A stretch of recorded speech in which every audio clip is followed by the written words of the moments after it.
yang seperti ini itu tidak menutup kemungkinan oknum yang memang memiliki tujuan tertentu. Itu sangat boleh jadi, dan itu saya alami sendiri sebagai ketua Makassar Mualaf Center Indonesia dan juga YPM At-Tauhid beserta Mualaf Center Indonesia ya. Itu banyak saya lihat yang kayak begitu. Banyak yang saya lihat. Jadi dia berpura-pura, kemudian bahkan ada yang tadinya bukan mualaf, tetapi memang sudah merupakan tempat pencarian nafkah. Mereka menjadikan itu sebagai tempat pencarian nafkah. Memang dia dari Kristen, memang ada. Jadi hari ini mualaf di tempat saya, besok mualaf lagi di tempat lain. Nah, tujuannya memang ada sesuatu yang ingin dia cari. Nah, sehingga yang seharusnya terjadi adalah ketika orang itu mualaf, artinya hatinya dilembutkan untuk menerima kebenaran. Nah, seperti yang diterangkan oleh Dinda Kores tadi, kenapa ada yang seperti itu? Kenapa ada yang menghujat dan seterusnya, padahal di situ masih ada istrinya, saudara-saudaranya masih beragama. Ya mungkin cakupannya adalah sakit hati atau ada dendam tersendiri atau apa yang menyebabkan itu terjadi. Oleh karena itu solusi yang terbaik adalah sahabat-sahabat kita yang mualaf ini agar menyibukkan dirinya untuk belajar Islam, memperdalam Islam. Nah, kalaupun ikut di dunia lintas agama debat seperti ini, jangan kemudian tampil sebagai narasumber kecuali membahas tentang kekristenan, dalam hal ini agama yang baru aja ditinggalkan. Tetapi kalau misalnya dia tampil seketika mengatasnamakan dirinya sebagai orang yang paham Quran, itu yang keliru, itu yang salah. Tapi kalau dia hanya meluruskan bahwa seperti ini adanya di ajaran Kristen, itu wajar karena dia dari sana, dia tahu.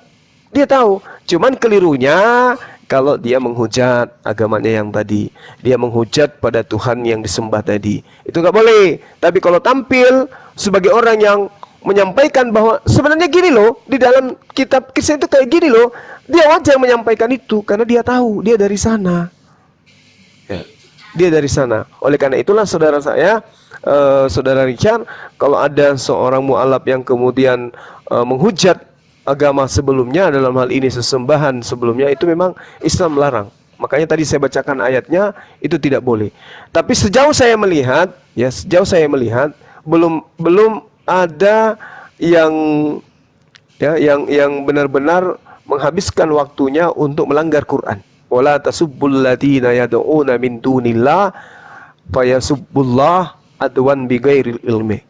Belum ada yang kemudian betul-betul memaki sesembahan dengan sesembahan agama lain, lalu kemudian mereka mengatakan bahwa itu adalah sesuatu yang benar secara absolut. Yang ada paparan-paparan seperti Yahya Waloni, Pak Yahya itu kan bukan menghujat Yesusnya, bukan menghujat sesembahannya, tetapi kalau saya tidak salah itu terkait dengan keadaan teman-teman Kristen. Seperti itu sementara ya dari saya, sekedar masukan. Ada telepon ini, silakan. Marahin Gurunda yang nelpon. Izin ikutan ya. Iya. Ya, thank you Kores. Tadi dalilnya sudah. Bahkan gue sering tuh sebelum debat bilang, belum beriman orang Islam kalau belum mencintai Yesus dan maminya, tentu saja dalam koridor Al-Quran dan As-Sunnah. Tetapi tetap saja itu nggak berarti mereka tahu banget itu ya, kita ini terikat hukum. Ada jelas itu di Al-Quran dan dilarang oleh Nabi Muhammad SAW menghina sesembahan agama orang lain. Nah, yang saya lakukan adalah saya hajar, bahkan sampai saya hina mamanya, neneknya gitu loh, supaya berhenti. Pernah ada bilang, kok lu bawa-bawa mama gue? Begitulah sakit hatiku ketika kau menghina Nabi kami gitu. Nah, kita bicara teknis. Kalau tadi bicara dalil ya, semua udah menyampaikan dalil teknis. Karena kebebasan di TikTok itu semua orang naik tuh, tanpa ilmu, tanpa strategi, berangkat. kedua belah pihak nih, yang Kristen berangkat, yang Islam berangkat, sehingga tidak ada yang bisa mengkontrol.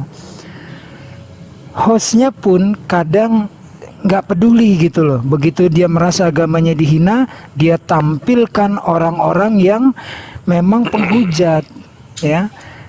Tapi jujur deh, kalau di Islam itu nggak pernah memulai duluan nih di Komal Islam.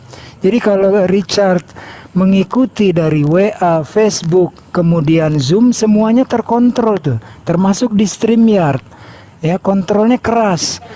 Tetapi di sini semua kebebasannya luar biasa, tidak ada kontrol. Kalau di Zoom, nah itu Kores tuh misalnya jadi narasumber, Richard jadi narasumber, sekaligus jadi co-hostnya. Ada anak buahnya yang bandel, tanggung jawab masing-masing. Di sini kan enggak, begitu terasa kepepet, panggil nih penghujat, ya kan, sengaja keroyok rame-rame kayak pasar. Jadi ini masalah teknis juga harus kita bicarakan. Terus mengenai yang mualaf ataupun yang murtadin pindah ke agama Kristen, itu suatu hal yang memang tidak bisa dihindari. Kita nggak bisa ngerem. Kita menganjurkan, menasehati iya, tapi di sebalik itu kan nggak pernah bisa kita mengontrol 24 jam. Kalau di Zoom itu udah rutin, dulu Zoom cuma beberapa orang yang pegang, sekarang berapa ratus komal tiap pagi, siang, malam. Setiap orang bebas, terjun bebas, sebebas-bebasnya. Nah jadi memang harusnya ini terjadi kontrol yang kuat kayak di Zoom gitu. Tapi faktanya tidak bisa. Di TikTok semuanya bisa bebas masuk. Yang ada adalah terjadinya pasar bebas. Saya kalau seumpamanya orang menghujat, saya juga naik. Kadang kan cuma datang dengar, begitu ada penghujat, saya pasti naik. Tapi nggak pernah, insya Allah saya menghina Yesus, karena saya memuliakan Yesus, juga maminya berdasarkan Al-Quran dan As-Sunnah. Itu suatu hal yang wajar. Orang yang dari Kristen menjadi mualaf, dia seolah-olah menyerang. Lihat medannya, Bung. Kalau dia di tetangga, kalau dia di keluarganya, pasti tidak dalam suasana tempur. Tapi kalau sudah masuk Komal debat lintas agama, itu suasananya suasana tempur. Belum lagi kebebasan, tidak ada yang mengontrol. Saya rasa sisi teknis ini yang paling susah daripada sisi dalil. Dalilnya semua orang punya. Sisi teknis yang kita tidak punya. Pasar bebas, gulatnya itu gulat wrestling, tawuran, lempar-lemparan pasir, batu. Wah, udah nggak keru-keruan deh. Gitu, Kores, standby. Ya, tadi aku ditanya sama Brother King Richard. Katanya Bisa pelan gak sih? katanya ini kan apa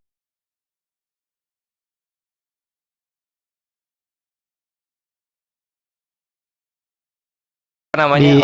Bisa ganti Gimana? bentar ya. Jati Islam. Lah, tanggapan Kores mah memang itulah Kristen. Itulah Kristen, itu memang harus apa ya? Harus masuk ke ranah agama orang lain gitu. Untuk apa? Menggenapi amanat agung. Jadikanlah semua bangsa muridku, kan gitu. Nah, menjadikan semua bangsa muridku apa? Dengan membuat orang-orang yang beragama menjadi ragu kepada keimanannya. Caranya bagaimana? Ya dihujat imannya. Jadi kembali ke pertanyaan King Richard, bagaimana dengan orang-orang murtadin yang menghujat Islam? Ya itulah Kristen sejati. Sejatinya Kristen itu begitu, gitu. Lihat dari Yesus ngerecokin Yahudi. Lihat Paulus ngerecokin Yahudi dan Yunani. Yesus Yahudi dan Samaritan. Emang begitu dari sananya, gitu loh. Jadi ya wajar, itu wajar. Itu. Jadi kalau nggak menghujat bukan Kristen gitu maksudnya? Oknum satu. Oknum, Enggak ya. menghujat, oknum. Kalau Kristen yang baik Aku oknum. sedikit ya. Kalau yang menghujat Kristen Aku gitu. sedikit. Ya, gitu banget. Aku sedikit ya. Aku mengutip di surah An-Nahl ya. Begini artinya, Bismillahirrahmanirrahim. Serulah manusia kepada jalan Tuhanmu dengan hikmah dan pengajaran yang baik, dan berdebatlah dengan mereka dengan cara yang baik. Sesungguhnya Tuhanmu Dia yang lebih mengetahui siapa yang sesat dari jalannya, dan dia lebih mengetahui siapa yang mendapat petunjuk. Artinya memang kami dianjurkan ya, diperintahkan untuk menyampaikan, serulah manusia kepada jalan Tuhanmu. Dan debatlah dengan cara yang baik. Nah, kalau kami itu mau berdiskusi, kami menyampaikan. Kalau kalian sopan, kami segan, ya. Nah itu. Tapi kadang teman-teman Kristen ya, namanya juga manusia ya. Kadang terpancing kita loh. Kadang terpancing kalau udah. Tapi memang ya nggak semuanya Kristen begitu. Ada yang masih cara debatnya bagus. Tapi memang dia ada memang dikhususkan untuk menghujat, sengaja untuk memancing kami. Ya itu ya. Jadi memang di dalam Islam kita disuruh serulah mereka ya, dan debatlah dengan cara yang baik. Itu aja. Silakan. Oke, assalamualaikum warahmatullahi wabarakatuh, Gurunda Zuma dan Sensei Senpai semua yang di sini. Malam Pak King. Oke, dari tadi saya nyimak ya, Pak King mengatakan bahwasannya ada Sebentar Pak Sidik, sebentar Pak Sidik izin. Pak Bevar Muslim apa Kristen Pak? Halo, monitor.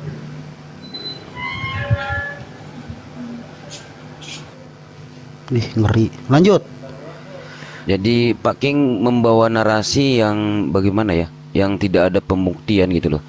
Nah, sekarang coba Pak King lihat di room-room yang sekarang yang ada, mereka pun monolog Pak, yang Kristen. Di mana Pak King menemukan Islam itu seperti itu? Nggak ada Pak King.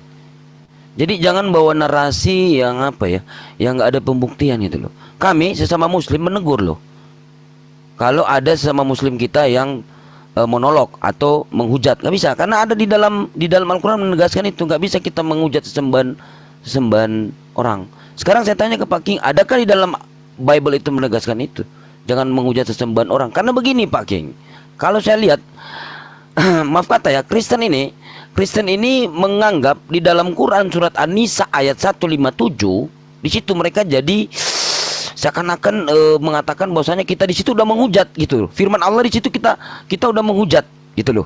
Itu. Jadi di sini. Nah, di sini mengatakan bahwasanya di dalam Quran surat An-Nisa 157 itu berselisih. Nah, tapi buktinya memang berselisih. Kalian ini berselisih tentang Nabi Isa. Apakah disalib? Jadi di sini di dalam Quran An-Nisa 157 mengatakan begini. Bismillahirrahmanirrahim ya. Artinya aja ya di sini. Dan karena ucapan mereka, sesungguhnya kami telah membunuh Al-Masih Isa putra Maryam Rasulullah, padahal mereka tidak membunuhnya dan tidak pula menyalibnya, tetapi yang mereka bunuh ialah orang yang diserupakan dengan Isa bagi mereka. Sesungguhnya orang-orang yang berselisih paham tentang pembunuhan Isa benar-benar dalam keraguan-raguan tentang yang dibunuh itu. Mereka tidak mempunyai keyakinan tentang siapa yang dibunuh itu, kecuali mengikuti persangkaan belaka mereka. Tidak pula yakin bahwa yang mereka bunuh itu adalah Isa Al-Masih, ya kan? Nah, coba kita lihat. Ternyata memang betul berselisih, Pak. Seperti contoh di dalam Matius 27:45, Matius 27:46 sampai 52. Di sini gini bunyinya. Apakah teriakan Yesus sewaktu disalib? Apakah Eli Eli lama sabaktani? Ataukah ya Bapa, ke dalam tanganmu kuserahkan nyawaku? Lukas 23:45-46. Nah, ini mana yang salah di antara dua ini? Nah, mereka berselisih. Yohanes 19:28 bunyinya gini, apakah Yesus mengatakan saya haus ketika disalib ataukah tidak? Matius 27:48 dan Markus 15:36. Mau masih banyak, Pak. Karena apa? Di dalam Markus 14:50 pengikut Yesus atau murid-murid Yesus ini kabur tunggang langgang. Gak ada yang menyaksikan ini. Masih banyak lagi ini perselisihan ini. Nah, di situ timbullah penghujatan-penghujatan. Coba Bapak lihat di room sebelah. Sekarang ini Bapak bisa lihat di room teman Bapak itu. Monolog mereka. Monolog. Karena betul apa yang dikatakan di dalam Al-Quran, Quran surat Al-Baqarah ayat 120. Orang-orang Yahudi dan Nasrani tidak akan senang kepadamu hingga kamu mengikuti milah mereka. Katakanlah sesungguhnya petunjuk Allah itulah petunjuk yang benar. Dan sesungguhnya jika kamu mengikuti kemauan mereka setelah pengetahuan datang kepadamu, maka Allah tidak lagi menjadi pelindung dan penolong bagimu. Itu sudah terbukti, Pak. Jadi kalau Bapak bawa narasi Pak King, tolong Pak King lihat dong. Bapak mutar-mutar dulu di room-room gitu loh. Baru Bapak lihat. Sekarang juga Bapak akan kedapatan. Monolog akan terjadi di situ di room 11 sekarang ini Bapak bisa lihat itu loh. Sampai subuh itu. Itu terjadi, Pak. Itu loh.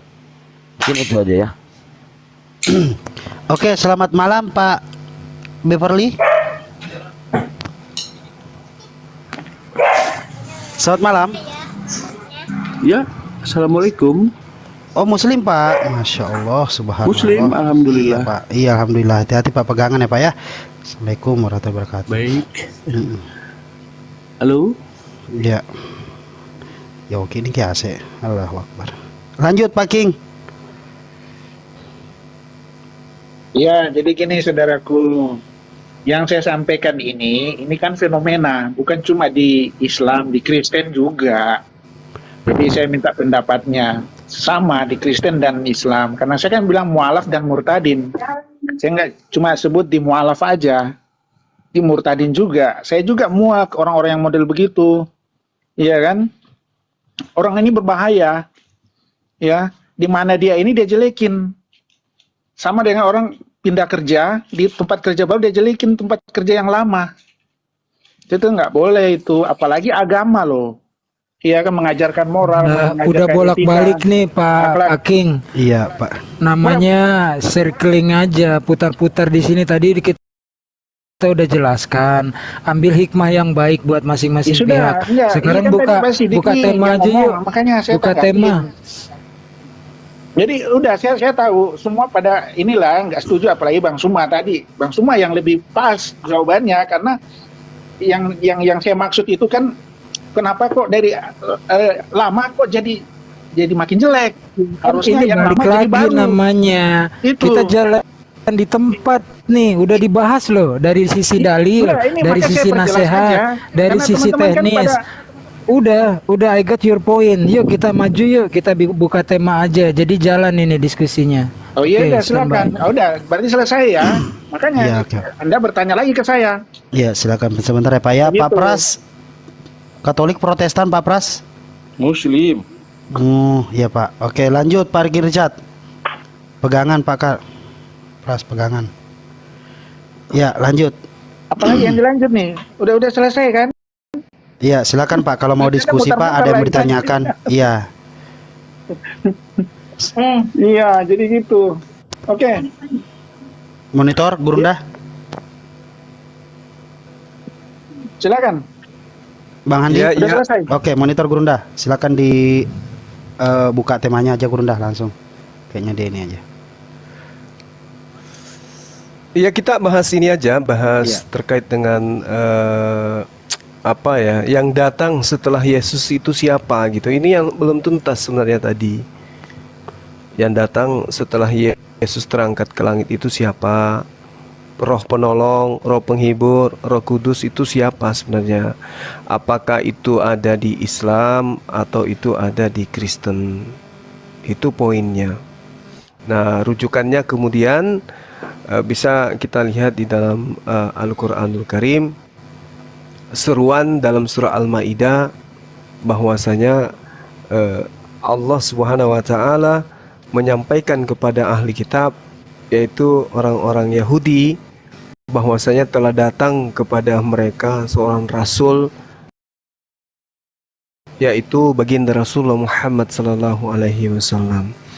Nah, artinya gini, kalau di Islam itu Allah Subhanahu wa taala bercerita dalam firman-Nya, menyampaikan pada firman-Nya melalui malaikat Jibril kepada baginda Rasulullah Muhammad sallallahu alaihi wasallam, bahwasanya peringatan ini datang kepada Bani Israel bahwa telah datang yang mereka tunggu-tunggu, yaitu seorang rasul bernama baginda Rasulullah Muhammad sallallahu alaihi wasallam.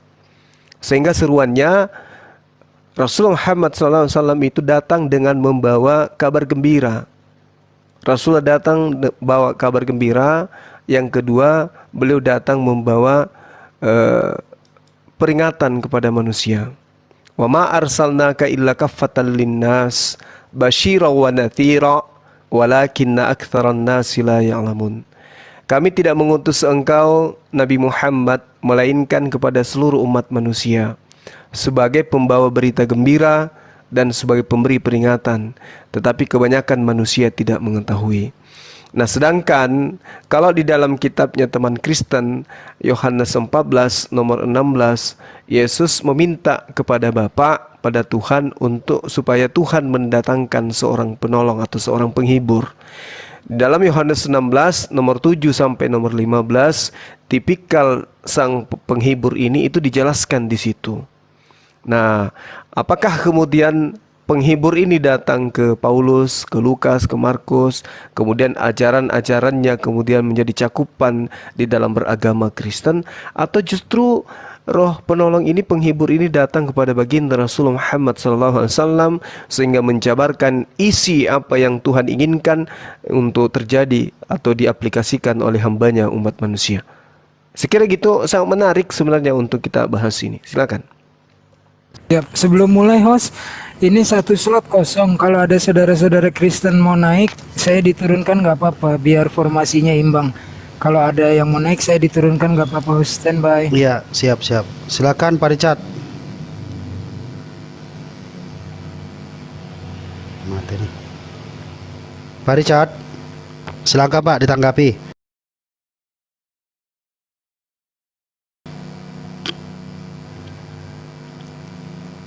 Tanah ada kapan teh mana? Ya, silakan Pak. Halo. Ya, silakan langsung ditanggapi Pak. Siapa Bang Suma tadi ya? Iya, betul. Sorry, saya nggak terlalu ini apa yang disampaikan Bang Suma. Soalnya saya lagi siap-siap untuk makan malam ini. Bisa gini. Bisa sebentar lagi. Coba teman Kristen yang naik dulu. Makan malam aja dulu biar. Iya, makan dulu Pak, biar saya kuat Pak, sampaikan betul. dulu ya. Saya dengarnya tadi samar-samar Turun di sih. sini aja, standby aja. Oke ya. Ayo, Kristen yang mau naik, silahkan.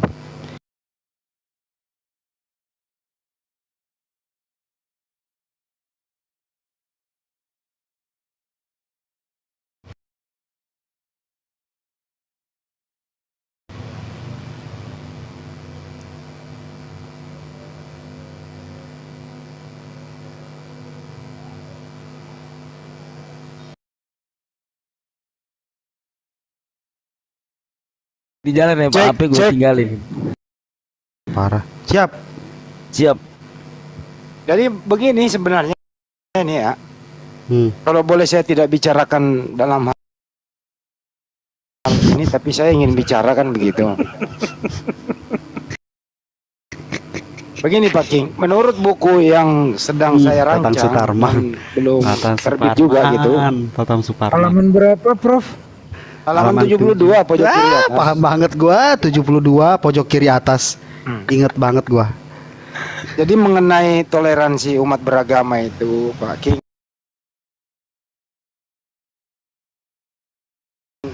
itu memang harus dinomorsatukan agar terjalin persatuan dan kesatuan bangsa ini gitu. Indahnya Indonesia ini bersuku-suku agama, ras gitu dah, dan suku, ras ya, dan bahasa kan gitu. Indonesia, hanya Indonesia yang mempunyai seperti ini. Negara tetangga kita pada iri hati. Bahkan negara-negara di luar Asia itu, bahkan dari manapun di sana cenderung mengadakan studi banding di Indonesia. Ada apa di Indonesia? Begitu indahnya Indonesia dengan mayoritas umat Islam. Bahkan di seluruh dunia Indonesia adalah pemeluk agama Islam terbanyak di muka bumi. Padahal kalau dipikir-pikir turnya di Arab di sana, kenapa di Indonesia banyak? Begitu Pak King, artinya apa? Islam adalah agama damai, rahmatan lil alamin gitu. Untuk itu kita ini diberi apresiasi kepada dunia luar bahwa Indonesia sebagai negara percontohan. Apa itu? Demokrasi tentunya. Yang paling utama adalah toleransi antar umat beragama. Di negara lain baik kita lihat di India, bagaimana mereka secara agresif mengintimidasi yang non mayoritas. Bagaimana dengan Bangladesh? Bagaimana di luar sana? Alhamdulillah, Indonesia menjadi negara percontohan. Nah, di balik ini semua Pak King, kita lihat siapa yang agresif di sini. Sumbernya yang paling agresif di sini, mohon maaf, adalah yang mempunyai kewenangan menerjemah Bible itu sendiri. Tidak pernah menghormati antara toleransi itu. Mereka cenderung memakai istilah-istilah yang bukan haknya. Nah, ini yang membuat sebenarnya sumber dari segala sumber diskusi ini. Saya pernah mendengar Bang Juma berkata begini, kalau seandainya terjemahan Kristen itu bisa mandiri, seperti sebagaimana kitab sucinya, Buddha, Hindu dan lain-lain, kita akan mengurangi. Bahkan kalau perlu nggak usah lagi diskusi lintas agama. Karena tidak ada lagi yang perlu diluruskan. Karena ya masing-masing orang bertanggung jawab. Tapi persoalannya adalah semakin lama, semakin tidak ada perubahan dalam terjemahan itu. Istilah-istilah Islam masih dipergunakan. Ini biangnya Pak King. Di sini sumbernya. Di sini yang perlu tiap hari, kalau perlu 24 jam, kami akan meluruskan. Kenapa? Karena di sana ada semacam misionaris di sana. Ingin mempengaruhi saudara-saudara kami yang belum tersentuh dakwah secara menyeluruh, bahkan dari tatanan kehidupan sosial mereka masuk di lini mana saja, termasuk bagaimana caranya Indomisasi melalui plakat-plakat, brosur, himbauan dan segala macam, bahkan cenderung bermanuver, bahkan mengimpor dari luar negeri Pak King. Saya pernah melihat di Monas itu bahkan orang bule datang untuk menginjili orang-orang seputaran situ. Alhamdulillah dicuekin. Tidak ada satupun yang bisa berinteraksi dengan itu. Jadi ibarat kata sepak bola lah yang bisa mengimpor pemain asing. Ini misionaris mengimpor pemain asing loh. Bayangkan berapa bayarannya itu kira-kira.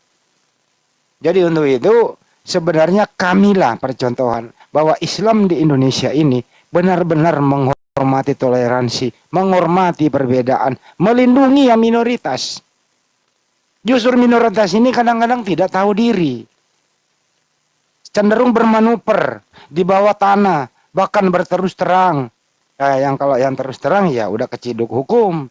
Bahkan kita lihat bagaimana Rizuli Lubis dari pinggir-pinggir, kemudian dia framing segala macam dan seterusnya. Apakah kami melakukan hal yang sama? No. Agama Islam bukan seperti itu. Dilarang menyebarkan agama kepada orang yang sudah memeluk agama itu, Pak King. Jadi sekali lagi saya himbau kepada seluruh pihak, marilah menjadi pemeluk agama yang betul-betul menggambarkan Anda misalnya seorang muslim. Ya seorang muslim. Bang Juma pernah berkata, terjemahan Al-Quran pun tidak akan pernah memakai istilah-istilah keyunanian. Gak pernah itu. Justru kebalik, terjemahan Bible selalu mau keislaman. Apa yang ingin dicapai di sana? Capaiannya adalah ingin mempengaruhi. Tapi jangan sangka kami tidur. Aku on 24 jam melindungi saudara-saudara kami yang akan Anda pengaruhi. Berhasil dan tidaknya, selama hayat masih dikandung badan, kami akan tidak pernah berhenti kecuali LAI mengembalikan terjemahannya yang jujur berdasarkan original teks Bible-nya itu. Jangan ke Islaman lagi gitu. Damai sudah. Berkacalah pada Malaysia. Di sana itu sudah dilarang lagi beredar di area publik. Menyebut kata Allah di sana, Pak King. Hanya di internet saja. Indonesia, apa kami melakukan hal yang sama? Tidak. Kami ingin Anda itu mengakui kekeliruan, introspeksi ke dalam, benahi diri. Jangan harap kami masuk. Tapi kalau Anda datang ke medsos, ya mari kita diskusi. Kalau udah ditunjukkan data, terima legowo, jangan ngotot gitu. Itu kira-kira dari saya Pak King. Semoga kedepannya lebih baik lagi. Mari membaca kitab suci dan terjemahannya dengan jujur. Ini sumbernya kalau menurut saya. Sumbernya di sini nih. Bukan sakitnya tuh di sini, tapi sumbernya tuh di sini. Terjemahan LAI TB2 2023. Masih banyak yang perlu dibenahi. Jangan ke Islam-Islaman. Karena Kristen itu tidak ada hubungannya dengan Islam. Tuhannya berbeda. Tapi sayangnya Tuhan atau sembahan kami Allah Subhanahu wa taala, Anda pergunakan salah di sana. Ini yang harus kita luruskan. Sampai si Mikana buka, Allah itu adalah Yesus. Apa ini?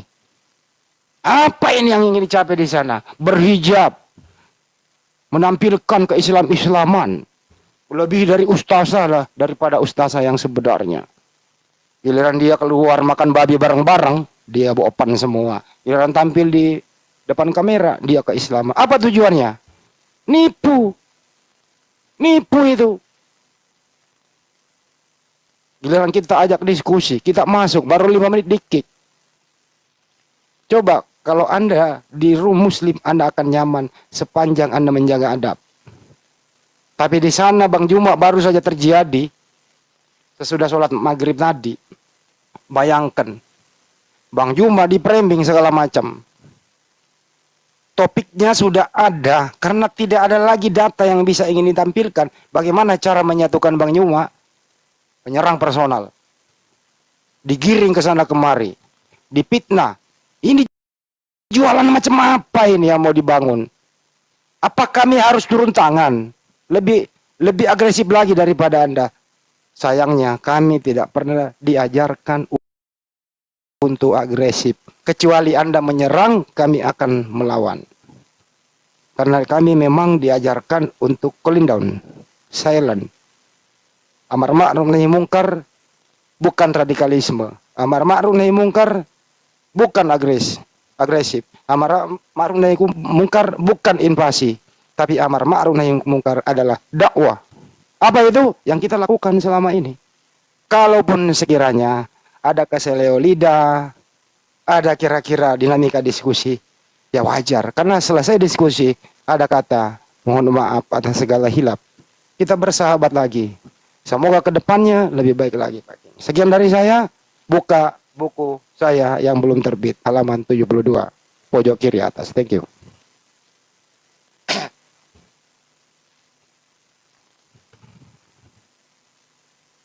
Kok pada diam sih habis saya nyanyi? Oke, sambil menunggu Pak Richard lagi makan. Iya, Silakan Pak Richard, diselesaikan dulu makannya Pak Richard, biar nanti udah siap mengabarkan Injil dengan hikmat gitu loh Pak. Enggak, Iya. sebentar aku dengar kok Bang Andi. Kepada dia Ya, aku setuju sih. Ya, menyangkut nama kata Allah. Aku sih nggak ada masalah. Ya, kata Allah itu kan kalau menurut saya ya, kita ya, itu kan cuma bahasa ya, bahasa universal. Tapi kan saya juga menghargai ya saudara muslim. Itu kata Allah itu ya, itu nama. Ya kan? Ya, dikultuskan lah istilahnya ya, nama. Nama Allah pencipta. Ya kan? Nah, kalau di Kristen itu kan bukan nama, itu gelar. Nah, kalau lembaga Alkitab Indonesia bisa merubah itu, saya nggak ada masalah. Ya kan, kita cari supaya jangan ada perseteruan. Kita bicara supaya ada kedua belah pihak jadi baik. Ya kita cari yang baiknya. Begitu. Bisa Bang Andi berkirim surat ke LAI. Kalau di Malaysia bisa, masa Indonesia nggak bisa? Ya, pasti bisa lah. Ya kan, apalagi Kristen minoritas. Ya, jadi kalau saya Bang Andi, kalau bicara masalah nggak ada masalah. Kalau saya itu cuma bahasa, karena bahasa itu universal. Tapi saya juga menghargai teman-teman Muslim. Kata itu merujuk ke nama Allah sebagai pencipta, Tuhan pencipta. Ya saya ngerti lah.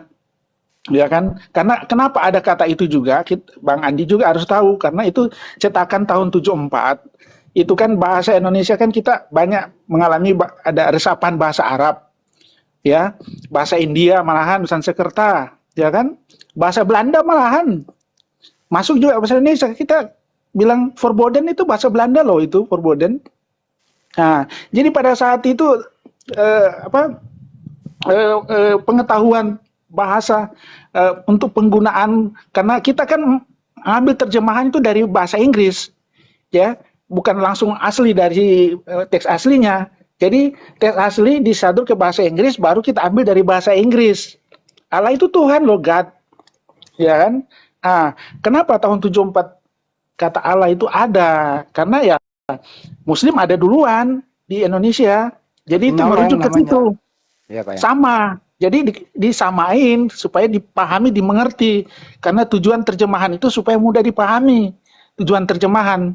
Tapi ini kata Allah memang itu sesuatu yang dikultuskan sekali. Kenapa memakai kata itu? Itu baru sekarang, tapi dulu itu enggak. Iya kan? Makanya ini saya ada potong, terjemahan Pak King. baru sekarang. Pak King, gini, Pak Itu King. bagus tuh. Ya. Pak King, kata diusulkan. Allah itu, Pak King izin saya potong biar nggak terlalu melebar. Kata Allah itu, kan dulu Pak King sudah saya beritahu, Bible yang berbahasa Belanda ini akan mau diterjemahkan ke bahasa Melayu sebelum Indonesia merdeka. Waktu itu masih Nusantara. Di mana mereka minta bantuan? Ya, para misionaris ini yang dibawa penguasaan penjajah Belanda minta tolong kepada para ulama. Para ulama ini selalu positive thinking karena tidak pernah membaca Bible. Ditanyain siapa sembahan kita, Allah. Kemana kita mengarah? Ke Ka'bah. Apa ucapannya? Assalamualaikum. Bagaimana memulai? Bismillah. Itulah yang dipakai Bible pertama kali diterjemahkan di Republik ini. Seiring dengan waktu, Pak, perkembangan demi perkembangan, itu perubahan sedikit demi sedikit. Kata Ka'bah sudah nggak ada, Assalamualaikum sudah nggak ada, Bismillah kata nggak ada, kata Insya Allah sudah nggak ada gitu. Yang tersisa adalah istilah-istilah terutama yang menyangkut Alkitab, itu nama lain dari Al-Quran. Kata firman, kata Rasul, ayat. Yang paling penting adalah sembahan ini, Allah. Ini nggak bisa dihilangkan. Saya rasa kalau kata Allah dihilangkan ini, saya nggak bisa ngebayangkan Kristen gimana nasibnya gitu. Bagaimana kakek-kakek, nenek-nenek yang selama ini mempercayai ada kata Allah di sana. Ini pertimbangan LAI-nya. Takut bangkrut LAI ini. Takut ditinggal gitu. Gitu loh Pak King. Jadi mari kita cerdas. Kenapa sih nggak mau cerdas dan jujur gitu? Kalau sudah Allah itu adalah nama sembahan, ya ngapain dipergunakan salah? Bangga loh buka-buka Komal sini Kana dan teman-temannya. Celakanya pula lagi teman-teman muslim kok pada pada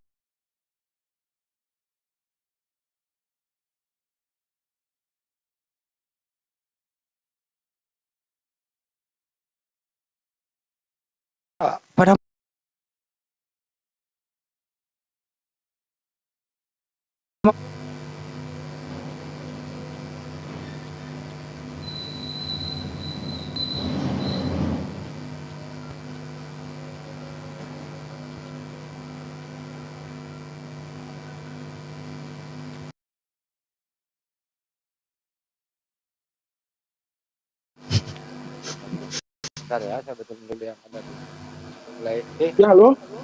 Ya. Putus ya? Sebentar Pak King. Oke, terputus tadi Pak King. Ngong, kenapa nih? Lanjut. Ya, saya lanjutin dikit ya Pak King bahwa Ya, lanjutkan. Kita Siap, lihat. siap. apakah saudara-saudara saya muslim juga saya kritik ya. Apakah mereka ini ketipu dengan penampilan Mikana mempergunakan kata Allah adalah Yesus?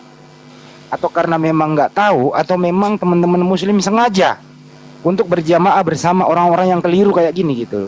Tampilannya sangat muslimah sekali, memakai hijab dan seterusnya begitu.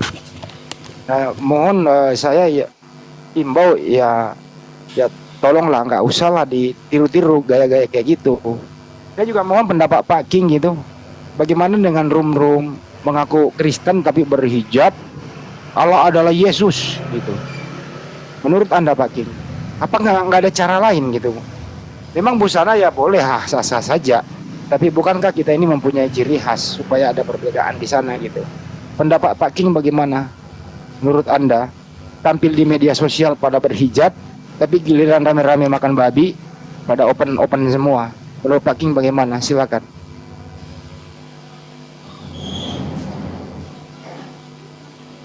Iya. Iya, Bang Andis. Aku juga lihat kok Mikana. Ini Mikana dia memakai itu, aku juga bingung. Aku pikir juga orang Muslim. kok ini hostnya ternyata Kristen. Saya sempat nanya, kenapa kok begitu ya? Ya menurut Mikana, jauh sebelum eh, maaf ya, Nabi Muhammad, Kristen di Arab itu mereka pakai hijab loh. Itu pegangannya dia. Jadi Kristen di Arab itu kebiasaan orang, budaya di sana pada saat itu memang hijab karena daerah itu panas untuk menutupi kepala, ya kan? Nah, itu alasannya. Karena sebelum Muslim pakai hijab, mereka sudah pakai hijab duluan. Itu pandangannya dia. Tapi kan sekarang kan ciri khas hijab kan ya saudara kita Muslim ya. Nanti orang kalau memakai seperti itu kan orang berpikiran aneh gitu. Nggak apa-apa, nggak usah. Kalau saya sih nggak perlu. Ini aja, nggak usah kita bikin-bikin yang seperti begitu. Kalau saya, kita tampil apa adanya. Setuju. Kalau saya, Ya, nggak saya usah yang potong lagi, model-model Pak King, begitu. Ya, jadi gini, kalau alasan Mikana itu Kristen Arab yang dia tiru, bagus juga sih menutupi aurat. Memang kan di dalam Bible Anda sendiri Bunda Maria itu menutupi aurat. Bagus dari segi estetika, dari segi busana begitu. Tapi persoalannya adalah kalau mengikuti Kristen Arab, konsisten dong. Keluar rumah juga pakai. Kristen Arab, Ortodok itu pakai. Baik yang dalam rumah kalau ada tamu pakai, keluar rumah apalagi. Mikana kagak. Keluar rumah ya tahu sendiri gitu. Itu satu. Kedua adalah Kristen Arab tidak pernah tidak ada statement Ortodok itu bahwa Allah itu adalah Yesus. Kagak ada itu. Di sana itu Allah itu adalah nama sembahan. Itu loh Pak King.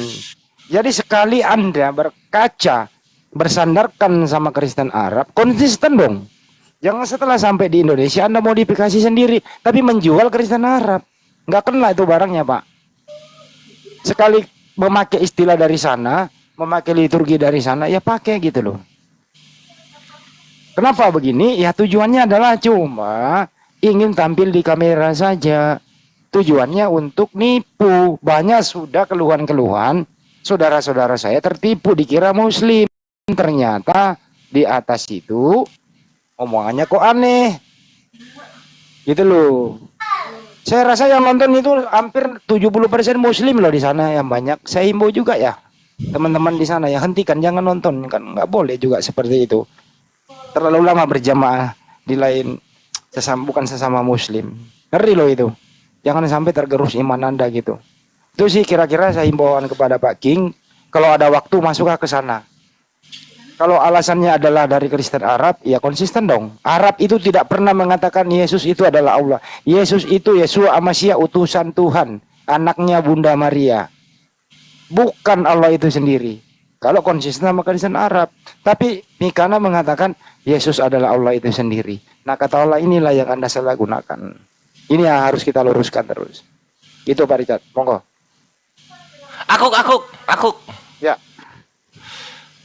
Brother Richard, ngomongin busana, aku pengen tahu kalau cewek Kristen dia taat beribadah, mengikuti semua perintah Yesus dengan menggunakan baju belahan dada rendah sekali, itu masuk kerajaan sorga nggak?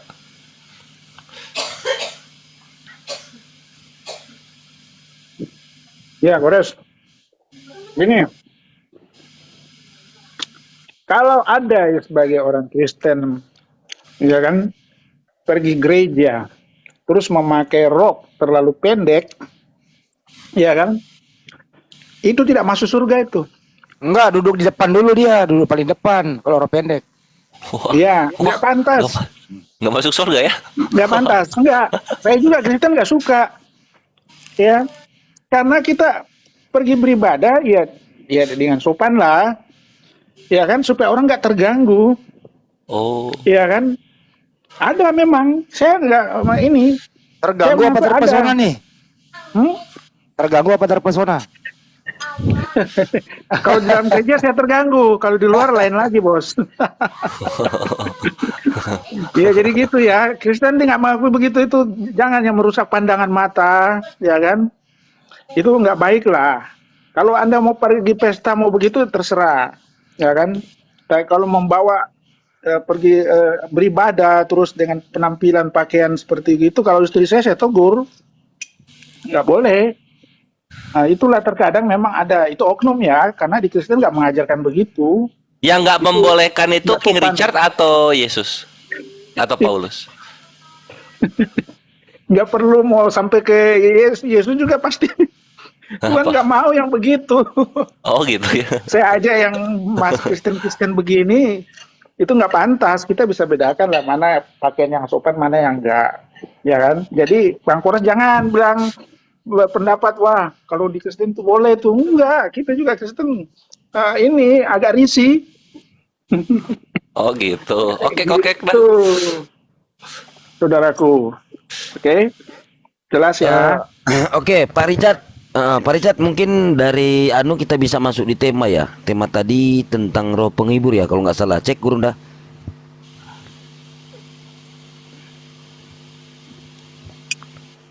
Oh, mungkin jauh dari berangkat kali ya Gurunda. Mungkin tema tadi tentang roh penghibur kalau nggak salah ya, yang saya dengar dari Gurunda Zuma.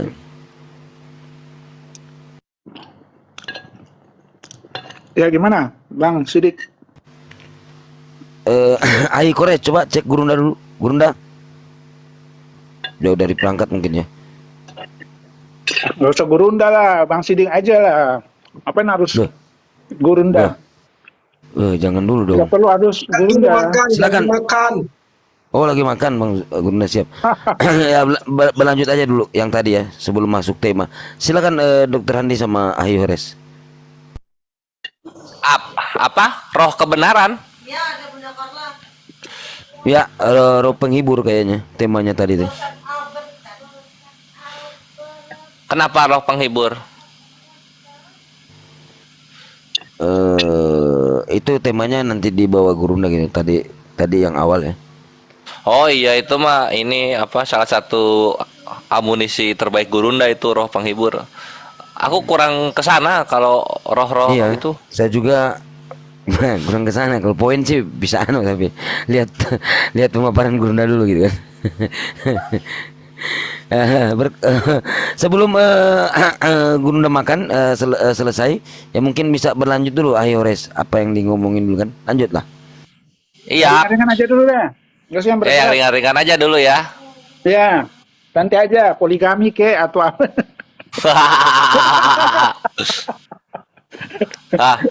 Aku pengen tahu gitu karena udah dikasih topiknya poligami. Aku pengen tahu.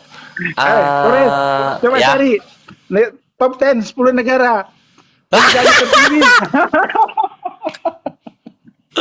Aduh, itu mah yang kemarin dong. Aduh, janganlah, kasihan. King Richard kan Ayo, terbawa gara-gara bingung agama jadinya kena semprot juga oleh data gitu. Janganlah, kasihan. Aku pengen nanya ini aja, yang ringan-ringan. Ayo. Nikah, bukan nikah deh, apa perkawinan di depan pendeta itu sejarahnya gimana sih? Ya apa bedanya di depan penghulu, depan ulama ustadz ya apa? Kayak gitu, dia wakilnya Tuhan yang jadi saksi. Dari kapan pernikahan. Dari kapan itu? Dari Antioquia udah begitu ya? Iya, adalah imam-imam agama yang yang kita ini kan sebagai yang karena pastor atau pendeta ya kan itu melakukan pemberkatan ya itu sebagai wakilnya Tuhan yang mempersatukan apa yang dipersatukan oleh Tuhan ya tidak bisa dicerai-beraikan kecuali maut. Tapi di Protestan kecuali salah satunya bersinah itu bisa loh, bisa cerai. Iya, untuk bisa cerai atau enggaknya aku nggak kesana. Yang aku pengen tahu itu sejarah mulainya perkawinan itu di depan pendeta itu dari kapan? Karena kalau kita rujuk misalnya pernikahan Ishak dan Ribkah itu yang menikahkan itu bapaknya Ribkah. Terus siapa lagi? Misalnya Yusuf dan juga Asnat yang menikahkan itu bapaknya Asnat gitu. Jadi bapak dari perempuannya yang menikahkan itu. Nah ini yang menikahkan itu pendeta itu dari kapan mulai begitu gitu? Kalau dari kisah para apostolos kah? Dari zaman Paulus kah? Atau dari zaman bapak-bapak gereja kah? Gitu. Iya, bagus pertanyaannya Kores, tapi sorry ya, aku nggak tahu juga itu ya. Hehehehe. Sorry, aku nggak mau so tahu ya, aku nggak mau so tahu. Aku juga nggak tahu. Sekarang saya balikin, kalau di Muslim gimana coba, Kores? Nah, kalau Kapan dari tuh? kalau kami memang semenjak zaman Nabi tipe pernikahan yang dihalalkan itu ya yang posisinya bapak dari menantu wanita yang menikahkan itu gitu, harus begitu. Tanpa wali tidak ada pernikahan gitu dalam Islam. Nah, kemudian syarat-syaratnya juga ada 4 yang harus dilengkapi. Wali saksi, akad, mahar. Itu kalau nggak ada 4 komponen ini salah satunya, itu pernikahannya batil. Batil itu bahasa Indonesianya batal. Kayak gitu, harus diulang lagi pernikahannya, syarat-syaratnya gitu. Jadi sampai sekarang pun begitu gitu, sehingga nggak ada kita menikah itu oleh ustadz, oleh ulama gitu, karena harus bapak wanitanya gitu, nggak boleh orang lain. Apakah ustadz ini bapak wanitanya? Kalau bukan ya nggak bisa gitu, siapa dia, kayak gitu. Iya, Kristen juga harus ada orang tuanya. Iya, ada saksi juga. Sama. Tapi kalau bertanya sejarah itu, wah, aku nggak tahu ya. Iya gitu, karena kalau kita lihat di kitab-kitab perjanjian lama itu, perjanjian lama terutama ya, yang menikahkan itu selalu bapaknya gitu, bukan imam Lewi. Iya, ada orang tua emang. Gitu. Jadi kalau bisa, Brother King Richard udah nikah belum? Belum 2 kali. Belum 2 kali. Nanti diulang Iya. lagi aja ya. Iya, aku juga mau cariin dong, siapa tahu ada bidadari. Oh, bidadari nanti di surga. Aduh. Emang ini aku mau beneran nanya. itu pengen dua emang Kores, beneran. Tunggu Iya. dulu, aku mau tanya. Wah, ini bener nih. Serius nih. Ya. Betul nggak itu ada 72 bidadari itu? Iya, dalam hadisnya itu benar ada 72, cuma nggak semua muslim dapat gitu. Hanya orang-orang yang mati di dalam perang membela agama lah yang mendapatkan keutamaan 72 bidadari gitu. Oh gitu, oh nggak semua. Nggak semua. Itu kan apa ya? Bidadari satu aja itu kan udah anugerah luar biasa. Ini apalagi 72. Untuk mendapatkan yang seperti itu tuh nggak gampang. Harus mati dalam perang. Mati dalam perang membela agama. Terus Nggak gimana juga gitu, maksudnya? Chat. Kalau Chan nggak juga Terus- gitu ah. Hah? Nggak juga gitu. Iya. Jadi gimana dong? Betul dong itu Kalau ya, mati ya sorry tidak ya. dalam perang gimana? Gini ya. Hmm. Itu 72 bidadari itu janji Allah kepada laki-laki yang menjaga kemaluannya, tidak berzina, kemudian mengikuti perintah Tuhan dan menjauhi larangannya, meninggal dalam keadaan Islam. Insya Allah kita di sana kan menikmati hidup ini. Artinya apa di sana adalah bahwa jauhi berzina itu. Ya, perempuan itu dilindungi, bukan untuk dianiaya, bukan sebagai tempat pelampiasan belaka kan gitu. Islam itu indah. Supaya tidak kita menghindari ini semua, dijanjikan agar tidak terperanjat, tidak masuk ke dalam hal-hal yang seperti tadi itu yang saya katakan. Bukan dalam hal mati dalam perang saja. Bagaimana sekarang nggak ada perang? Terus ada yang meninggal gimana? Itu salah satu Ya, saja waktu itu. Nggak dapat 72 bidadari, Bang. Ini loh hadisnya loh, Tirmizi 1586. Rasulullah Shallallahu alaihi wasallam bersabda, orang yang mati syahid di sisi Allah mempunyai 6 keutamaan. Pertama, dosanya akan diampuni sejak darahnya tertumpah di awal kali pertempuran. Tuh King Richard, diperlihatkan tempat duduknya di surga, dijaga dari siksa kubur, diberi keamanan dari ketakutan yang besar saat dibangkitkan dari kubur, diberi mahkota kemuliaan yang 1/4 darinya lebih baik dari dunia seisinya, dinikahkan dengan 72 bidadari, dan ini yang paling spesial yang ini, dan diberi hak untuk memberi syafaat kepada 70 keluarga orang dari keluarganya. Dari Abu Isa berkata, hadis ini derajatnya Hasan Sohih Gorib gitu. Hasan itu baik, Sohih itu di atasnya Hasan, Gharib itu menyendiri. Jadi hanya ada di salah satu kitab hadits gitu.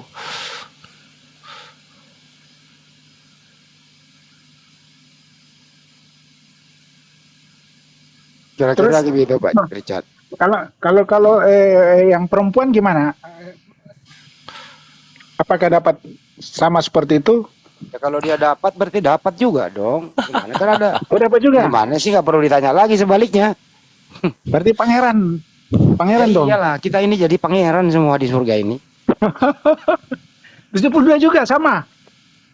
Seperti Bukan, itu. ini nyangkutnya ke sini, King Richard, nyangkutnya ke sini. Muslim itu yang cowok yang udah mukalaf, maksudnya udah dewasa dalam badan dan juga agama, udah bertanggung jawab kepada agama, dia itu diwajibkan berperang ketika ulil amri memerintahkan gitu. Nah, perempuan itu nggak diwajibkan. Sekarang gimana caranya perempuan mau dapat 72 bidadara kalau nggak diwajibkan berperang gitu kan? Toh ini tuh yang mati dalam pertempuran gitu. Sedangkan wanita nggak diwajibkan untuk berperang. Jadi konsepsinya tuh ke sana, reward dari membela saya agama. akhiri dulu ya, Waduh, saya akhiri dulu ya. Ya. Lanjut, sorry.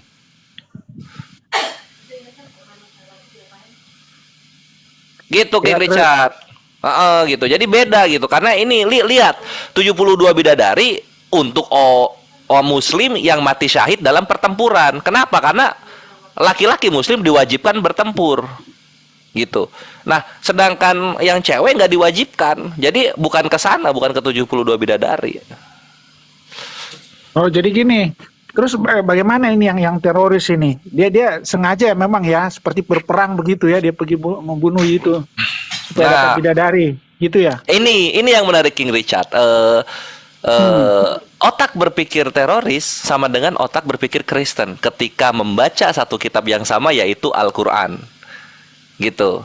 Mereka mengambil dalil-dalil yang perang tapi tidak mengambil dalil-dalil kapan perang dimulai, kapan perang berhenti. Gitu. Contoh misalnya, jarang sekali teroris dan juga orang Kristen itu membawakan Al-Hajj ayat 39. Nah, ini salah satu dalil favorit kalau kita udah ngomongin perang. Dan udah lama Kristen nggak bawa ini ya. Nah, di sini dikatakan begini. Karena ini topik udah lama banget, bubuk banget. Karena ketika ditanya balik mengenai konsep perang Kristen, teguk lutut mereka. Nah, di sini Al-Hajj ayat 39. Udzina lilladina yukotaluna bilanahum, diizinkan berperang kepada orang-orang yang diperangi. Nah itu tuh, orang-orang yang diperangi. Lu diperangi nggak? Nggak diperangi, ya lu belum boleh berperang. Tapi ketika lu diperangi, ya lu berperang, berangkat. Itu jadi lampu hijaunya tuh apa? Lampu hijaunya tuh ada gitu. Kalau misalnya belum ada lampu hijaunya, ya haram lu berperang gitu. Terus apa lagi? Bunuh diri. Nah, bunuh diri itu ini bahayanya di sini kalau bunuh diri. Kita misalnya buka hadits di ini Ikhwan, ini aku baru apa namanya?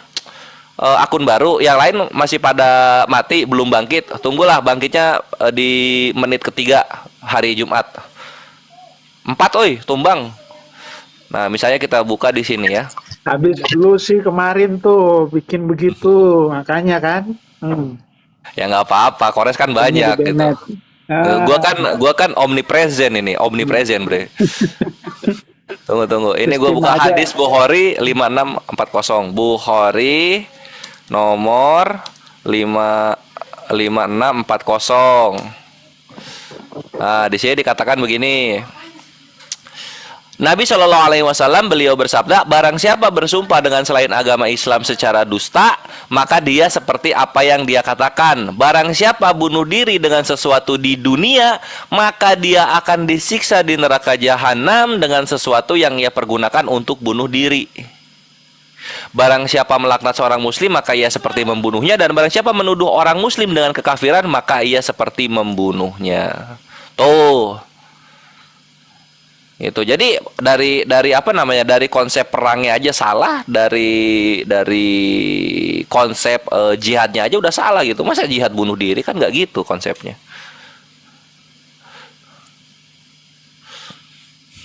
Ada lagi my brethren? Terus tadi lu bilang konsep pemikiran Kristen sama dengan teroris, maksudnya gimana? Teroris tuh suka bawa ini loh. Misalnya ayat bunuhlah.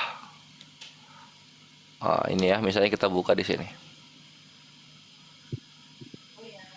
Nah, misalnya di bawah Al-Baqarah nih, Al-Baqarah ya, kita buka Al-Baqarah 180 200. Itu dari 189 kalau nggak salah ya. Kita bukain, tunggu. Nah, misalnya dia bawa Al-Baqarah ayat 191. Dibilang begini. Dan bunuhlah mereka di mana kamu temui mereka, dan usirlah mereka dari mana mereka telah mengusir kamu. Kan gitu kan? Tuh lihat Islam tuh tempur-tempur tuh. Ajarannya bunuh-membunuh kan gitu dibilang, dan bunuhlah. Dia bawa Al-Baqarah ayat 191 gitu. Itu teroris. Dan ternyata kekristenan pun sama gitu. Pakai dalil Islam itu agama berperang, agama membunuh, dari Al-Baqarah 191 tok. Sama aja gitu. Kristen sama Islam tuh sama tuh. Cocok Enggak sih? Oh enggak, Ki Richard. Ya oknum, Ki Richard oknum. Iya, ya gini, itu ayat itu nggak berdiri sendiri kan? Pasti ada ayat sebelumnya, maksudnya nggak seperti Pinter. itu. Pinter, Iya kan? iya. Nah, Iya, kita itu lihat kan ayat kalau kita jangan ambil comot-comot nah, gitu. Nah, terus kita bawa tuh 190-nya yang nanti bunyinya maknanya itu sama dengan Al-Hajj ayat 39. Dan perangilah di jalan Allah orang-orang yang memerangi kamu, tetapi jangan melampaui batas. Sesungguhnya Allah tidak menyukai orang-orang yang melampaui batas. Ininya nggak dibawa. Nah, itu Belum. makanya. Nanti ada lagi yang 192, lihat di sini. Tetapi jika mereka berhenti, maka sungguh Allah Maha Pengampun dan Maha Penyayang. Jadi kalau kufarnya udah ngomong minta maaf, udah ngomong kita yang bersalah, udah ngomong kita tidak mau lagi berperang, udah berhenti ya udah. Allah Maha Pengampun, Maha Penyayang, udah stop di situ. Jadi kita tuh ada stopnya. Kapan? Ketika mereka berhenti. Kita ada mulainya. Kapan? Ketika mereka memulai. Itulah kenapa Islam itu agama reaktif gitu. Iya, benar kan? Jadi Tuhan itu kasih, di Kristen juga Tuhan pengampun. Oke, kita sapa dulu tamu yang baru masuk. Selamat malam, Ria Kitty. Malam kakak. Kristen apa Katolik? Muslim kakak. Muslim. Islam Oh, apa Kristen, Mbak? Muslimah. Muslimah. Oke, kalau gitu lanjut, Bang Richard. Mbak Apalagi? Ria, pegangan ya.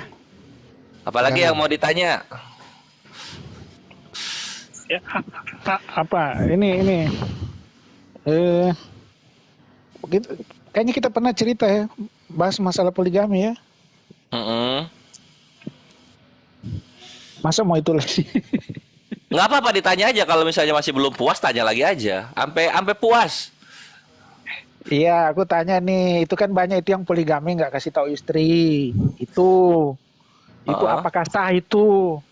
Kan poligami itu kan setidaknya harus adil ya, istilahnya jangan ada sembunyi-sembunyi. Kenapa banyak yang sembunyi-sembunyi? Ya sudahlah, daripada kita zina, sudahlah kita nikah aja. Kan banyak tuh gitu di kota-kota besar tuh, Jakarta.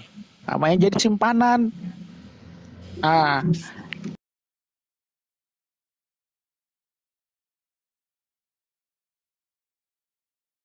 Jadi dikawini juga.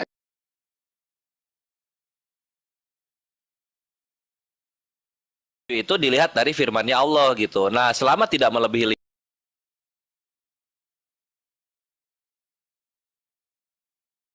lima, ya Allah meridhoi gitu. Karena apa? Niatannya untuk menjauhi dosa besar. Salah satu dosa besar apa itu? Yaitu zina gitu.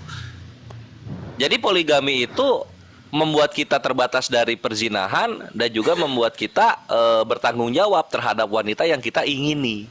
Itu yang pertama. Terus yang kedua, sifat poligami Islam itu adalah membatasi. dari hukum poligami orang-orang terdahulu yang tidak terbatas gitu. Assalamualaikum warahmatullahi wabarakatuh. Waalaikumsalam warahmatullahi taala wabarakatuh. Assalamualaikum warahmatullahi wabarakatuh. Sepertinya Bang Gurunda juga udah selesai makan. Izin. Tuan X, apa yang mau disampaikan? Iya ya, silakan. Izin tadi Sebelum lanjut diskusinya. saya ada pesan dari akun Go With Me. Kenapa dia mau mualaf? Juma sama Bang Andi Selebes untuk hadir ke sana katanya tadi. Seperti Dia mau itu sih mualaf. pesannya. GW. PPJ, Hah? PPJ.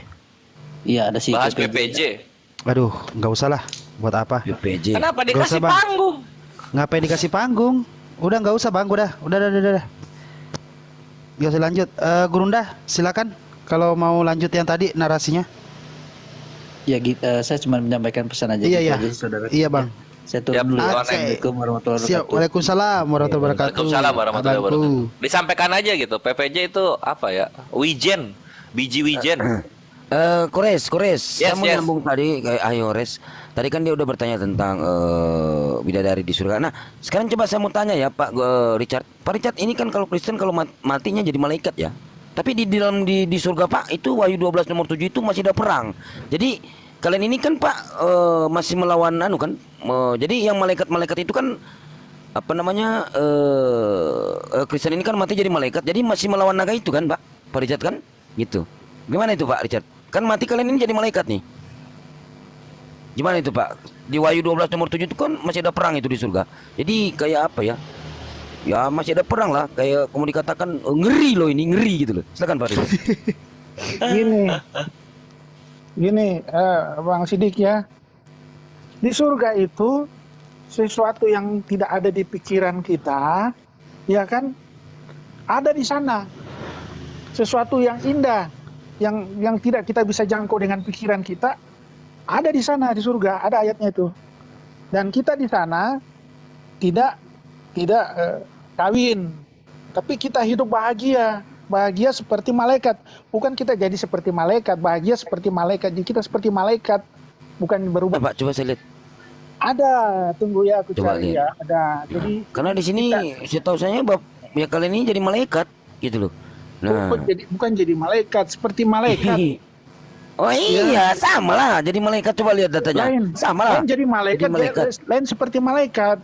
Bang Coba Sidik. kita lihat ya Wahyu 12 nomor 7. Maka timbullah peperangan di surga. Mikael dan malaikat-malaikatnya berperang melawan naga itu. Dan naga Ayat itu berapa? dibantu. Wahyu 12 nomor 7. Jadi gini. Dan naga Wahyu itu 12. dibantu oleh malaikat-malaikatnya. Jadi yang membantu naga ini malaikat-malaikatnya. Jangan-jangan yang Kristen-Kristen ini. Karena Matius 7:21 kalian itu diusir Yesus gitu loh. Karena kalian mengatakan Yesus Tuhan gitu loh. Jadi saya lihat kayak di sini kalian ini yang bantu naga ini kayaknya. Yang memanggil Yesus itu Tuhan gitu loh, Pak. Ngeri. Wahyu berapa? Coba Bang Sidik. Wahyu 12 nomor 7, Pak. Wahyu 12. Wah, tunggu ya.